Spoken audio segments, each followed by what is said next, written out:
They think being born different is a blessing. They see strength in your eyes and call it glory.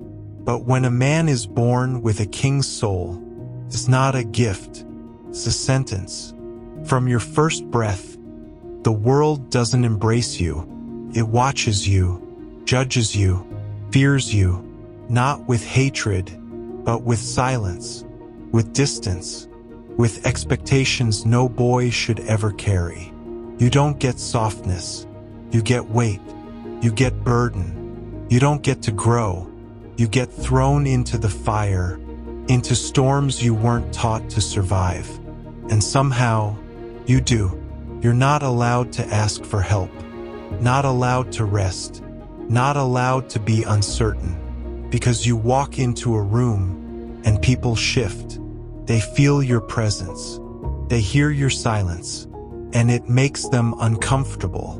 Not because you're cruel, but because you don't shrink. You were never built to blend in. You weren't designed to be liked. You were made to carry kingdoms, on bones built from pain. And as your strength grows, your world shrinks. That's the rule no one tells you.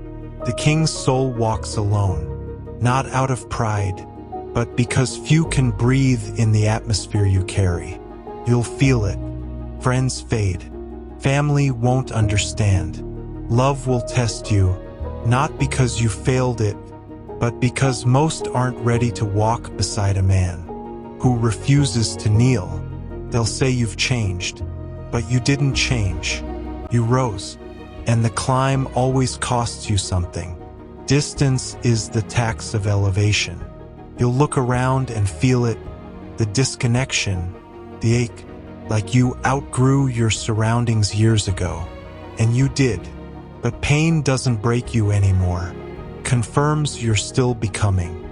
This silence you now live in is not exile. It's your palace, where your thoughts become weapons, your values law, your discipline a crown no one sees, but everyone feels. Don't explain your distance. Don't soften your truth. Because before you rule anything, you must first rule yourself.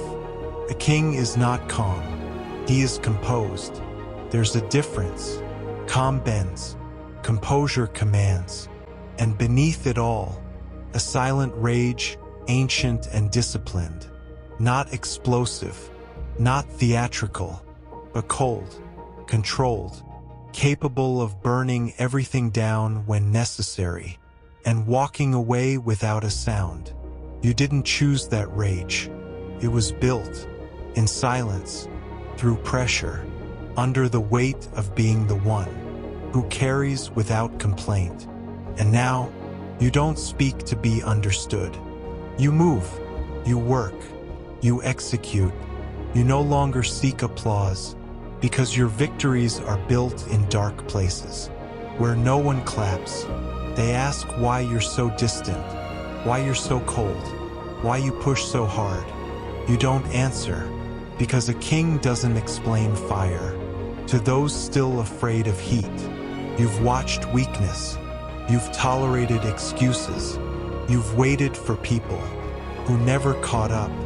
No more. Now, you move, you strike, you take what the boy in you was too gentle to claim. The throne was never inherited. It wasn't handed down. It was built from betrayal, from hunger, from every scar that tried to unmake you. You didn't rise because you were chosen. You rose because you refused to fall. They thought you were done. They laughed in your silence. Now they whisper when you enter, not because you shout, but because you've become something they don't recognize. You don't flinch. You don't break. You don't beg. You rule, quietly, ruthlessly, completely. And when they wonder how you got here, how you built this, how you carry so much and never collapse, you say nothing, because there's no one left to explain it to. The king is not crowned. He is revealed, in silence, in blood, in the ashes of everything that failed to stop him.